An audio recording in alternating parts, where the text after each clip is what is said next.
Reprise des activités académiques et économiques à Cotonou au Bénin. Des détails dans ce journal. Et puis le groupement ivoirien du bâtiment et des travaux publics a entrepris des travaux de réhabilitation du service des maladies infectieuses et tropicales du CHU de Treichville.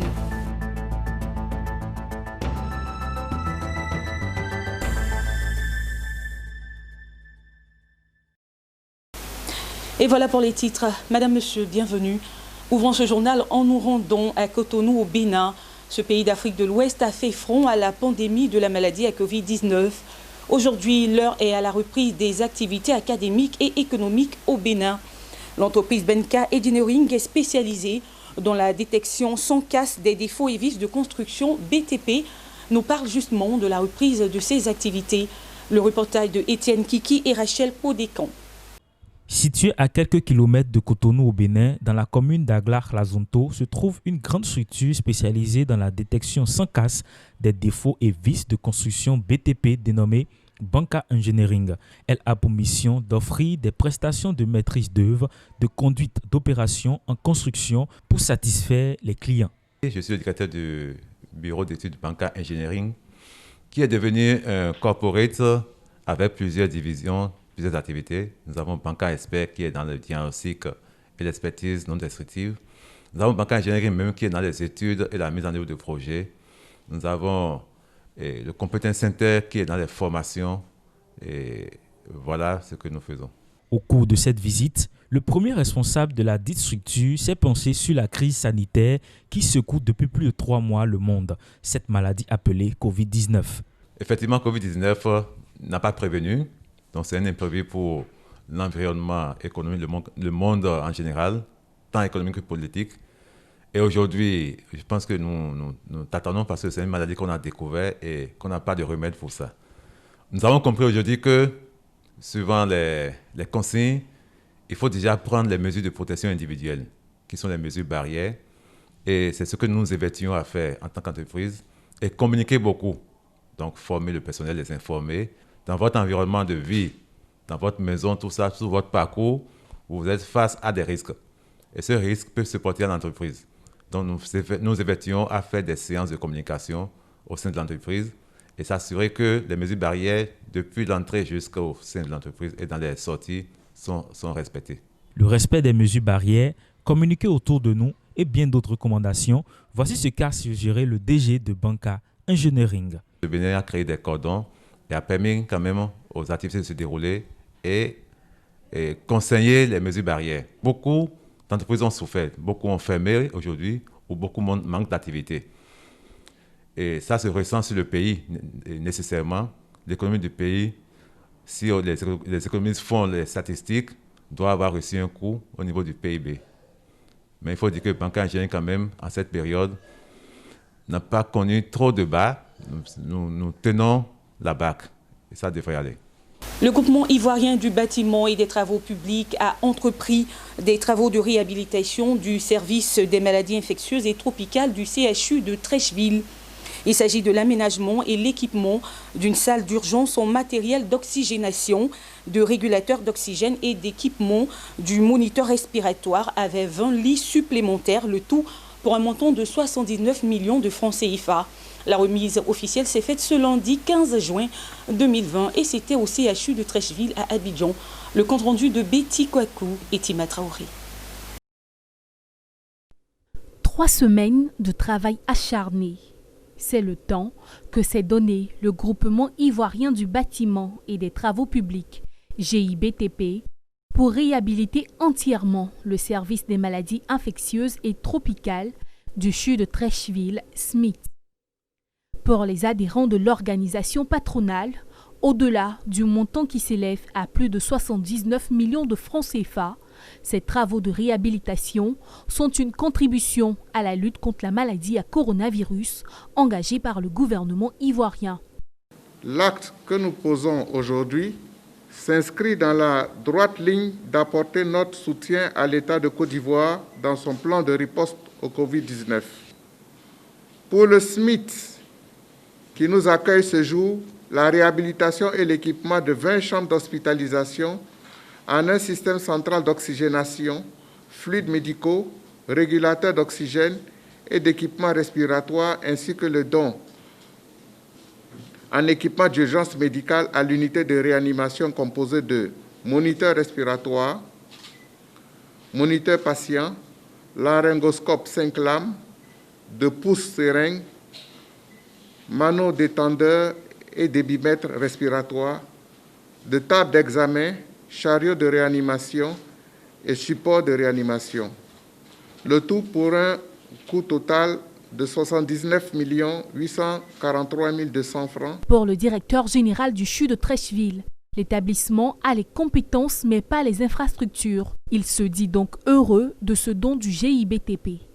Nous sommes très fiers du travail que vous avez fait parce que le CHU de Treichville, la direction générale du CHU de Treichville ambitionne de faire en sorte que cet établissement devienne l'hôpital de référence en Côte d'Ivoire et dans la sous-région. Le directeur général de la Santé, représentant le ministre de la Santé et de l'Hygiène publique, Dr Eugène Akaouele, a saisi l'occasion pour s'exprimer sur la stratégie de lutte contre la pandémie de Covid-19 en Côte d'Ivoire, sans toutefois manquer d'insister sur le respect des mesures barrières. Ici, le don que vous venez de faire correspond au troisième pilier de notre stratégie, qui est de traiter, de se laver les mains, d'avoir le 1 mètre de distance, de porter le masque. Et cela est le seul moyen aujourd'hui pour nous permettre de contenir la pandémie sur notre sol. Le groupement ivoirien du bâtiment et des travaux publics, GIBTP, a réalisé d'autres projets dans le cadre de la lutte contre la Covid-19. L'Institut Pasteur d'Abidjan bénéficiera de ces actions dans les jours à venir. Depuis le début de la crise sanitaire, le gouvernement ivoirien est en action afin d'éviter la propagation de la pandémie à Covid-19 tout en sensibilisant les populations. Malheureusement, toujours des cas de contamination, mais aussi des cas de guérison. Je vous propose de suivre maintenant le point du gouvernement de ce lundi 15 juin 2020, point recueilli par nos reporters Corona Sekongo, Kofi et Lyon Gilbert. Aucun test sérologique n'est dans notre dispositif actuel, je dis bien actuel.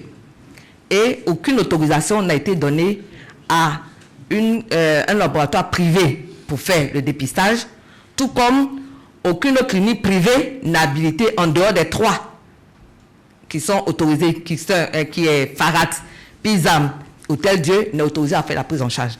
Donc les Ivoiriens sont informés. Maintenant, si malgré ça, vous partez, bon, je pense que c'est chacun à ses périls. Leur cas positif ne rentre pas dans les dispositifs actuels puisqu'on ne les connaît pas. En 45 jours, nous avons visité 2515 maquis. Nous avons fermé 577 bars et boîtes de nuit dans le périmètre de la préfecture de police d'Abidjan. Et je voudrais vraiment profiter de cela au nom de monsieur le ministre de la Sécurité et de la Protection civile et celui du ministre d'État chargé de la Défense, pour féliciter nos forces de défense et de sécurité qui abattent nuit et jour ce travail colossal de qualité. Après 2 mois de fermeture due à la Covid-19, l'Institut de beauté Boticare rouvre ses portes ce jeudi 11 juin 2020. Le service a repris tout en respectant les mesures barrières. Le compte-rendu de Betty Kwakou et Augustin Kra.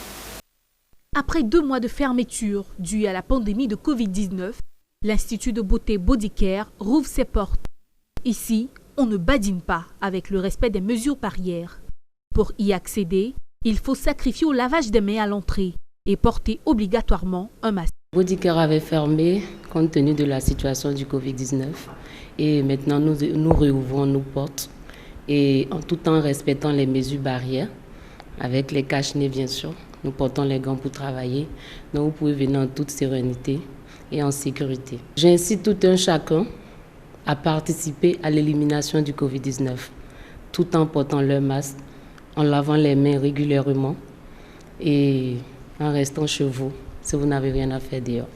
Depuis 2012, l'Institut Boticare offre des soins de visage, du massage relaxant avec épilation, de la pédicure manucure et des extensions de cils.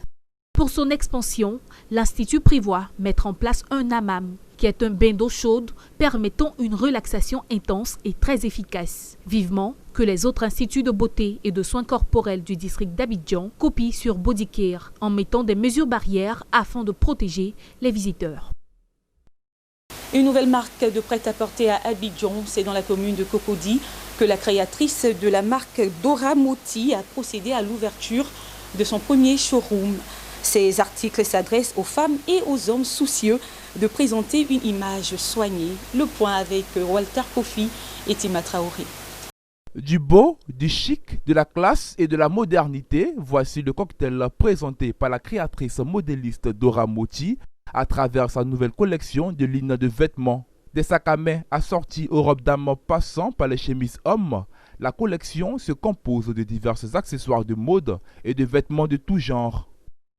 Pour la circonstance, la créatrice y a apporté une touche particulière, celle d'accompagner la vente de ses produits par un cache-nez afin de sensibiliser sur la pandémie de la Covid-19. En 2015, j'ai ouvert l'atelier et aujourd'hui, 5 ans plus tard, j'ouvre le showroom qui comporte des prêt-à-porter, vêtements, jupes, robes, etc. Et des accessoires qui sont les sacs, les chaussures et des bijoux. Ce qu'on peut retenir de la marque Dora Moti, c'est que chez Dora Moti, c'est la classe dans la simplicité, l'originalité et la créativité.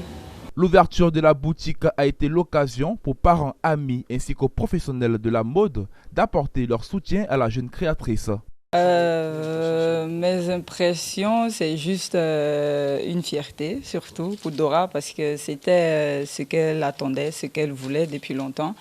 Et je suis particulièrement heureuse de voir que son showroom est magnifique.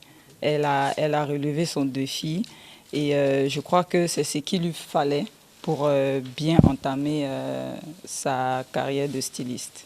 La couture, les accessoires, tout ça, c'est une passion pour ma fille depuis qu'elle est petite. Titulaire d'un bac en comptabilité, Mourad Doti a changé d'orientation pour vivre sa passion. Présentant dans le milieu de la mode ivoirienne depuis 2015, la jeune styliste détient un atelier de travail dans le quartier d'Angré-Château, dans la commune de Cocody. Passons à présent aux activités du Sénat ivoirien. 2 ministères étaient présents au Sénat à Yamoussoukro dans le cadre des activités de l'institution. Le ministère de l'Éducation nationale, de l'enseignement technique et de la formation professionnelle pour une séance d'information et le ministère de la Sécurité et de la Protection civile pour une proposition de loi. Le reportage est de Charles Kouakou dans un commentaire de Daniel Kodo. Dans le contexte de crise sanitaire liée à la Covid-19, dont les contours et la portée restent encore à définir, la ministre Kandia Camara, en charge de l'Éducation nationale, de l'enseignement technique et de la formation professionnelle, est venue informer les sénateurs des mesures prises par le gouvernement en faveur de l'école. Comme vous le savez, la Côte d'Ivoire a décidé de supprimer l'examen du CEPE pour cette année. Tout simplement parce que nous avons plus de 583 000 candidats qui devaient composer dans 2223 centres. C'est l'examen qui implique le plus grand nombre de personnel. Donc nous n'avons pas voulu prendre de risques, ni pour les élèves, ni pour le personnel. Et c'est ainsi que nous avons décidé de la suppression de l'examen du CEPE cette année. Mais je voudrais dire qu'il y a des pays qui sont allés beaucoup plus loin. Il y a des pays qui ont supprimé et le CEP, et le BPC, et même le baccalauréat. Vous avez le cas de la France. La Côte d'Ivoire maintient le BPC. Donc l'examen du BPC aura bel et bien lieu. Les épreuves écrites, les épreuves physiques ont commencé depuis le lundi dernier. Les épreuves écrites vont se dérouler du 13 au 15 juillet 2020. Donc les épreuves écrites du baccalauréat auront lieu du 27 au 30 juillet. Les résultats seront proclamés le 14 août et ce seraient les vacances. Mais ce que je voudrais ajouter, c'est que tout cela est fait justement pour que nous puissions valider l'année scolaire 2019-2020, donc pour éviter que l'année ne soit blanche. À sa suite, le ministre de la Sécurité Vagondo Diomandé s'est adressé aux sénateurs. Avant son exposé, il a eu 1 minute de silence pour les hommes tombés de la semaine dernière lors de l'attaque terroriste au nord. Pour rappel, le bilan de l'attaque contre une base militaire à Kafolo, localité située à 60 km de Kong dans le nord-est ivoirien, fait état d'une dizaine de morts, 6 blessés et 1 assaillant neutralisé. Vagondo Diomandé est venu proposer le projet de loi portant ratification de l'ordonnance numéro 2018-808 du 24 octobre 2018 relatif au pouvoir disciplinaire du ministre chargé de la sécurité. Certes, des sanctions existent contre les manquements graves et avérés à la discipline, prévues notamment par la loi numéro 2001-479 du 9 août 2001 portant statut des personnels de la police nationale. Toutefois, il est apparu nécessaire de disposer d'un régime de sanctions dérogatoire, plus dissuasif, en vue de maintenir la discipline au sein des fonctionnaires de police et d'extirper de leur rang les agents indélicats. Après son exposé, c'est à l'unanimité que les sénateurs membres de la Commission Sécurité et Défense ont adopté ce projet de loi qui sera soumis à l'ensemble des sénateurs en vue de son adoption définitive. Honorable Traoré Drissa, député de la circonscription de Wongolo-Kouara, a ce samedi 13 juin 2020 remis des vivres au lycée moderne Alassane Ouattara de Wongolo-Dougou. L'objectif est d'améliorer les conditions de vie des pensionnaires de l'établissement afin justement de les aider à obtenir de bons résultats en fin d'année. Ouattara Daouda et Walter Kofi. Le lycée moderne Alassane Ouattara de Wongolo-Dougou a reçu un important lot de kits alimentaires. Composé de 5 tonnes de riz, 20 cartons de pâtes alimentaires et 10 bidons d'huile, ce don vient soulager les pensionnaires de l'établissement et les aider à achever cette année scolaire avec succès.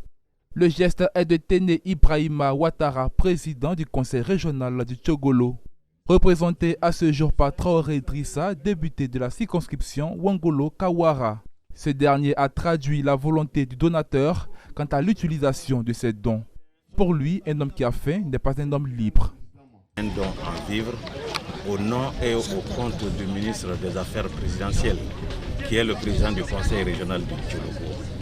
C'est un bonheur pour nous et au nom de cette population et au nom de la population éducative que je voudrais quand même adresser notre profonde gratitude aux donateurs.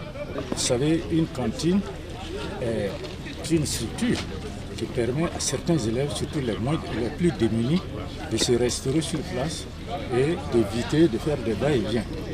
Et notre cantine, avant cet événement-là, ne pouvait que recevoir à peu près 60 élèves. Avec ce don et avec tous les calculs que nous allons faire, certainement nous allons pouvoir améliorer le nombre, augmenter le nombre de pensionnaires. Nous sommes très contents pour ce don, car ça va nous permettre de ne plus parcourir de longues distances pour aller manger et revenir pour faire le cours de 14 heures.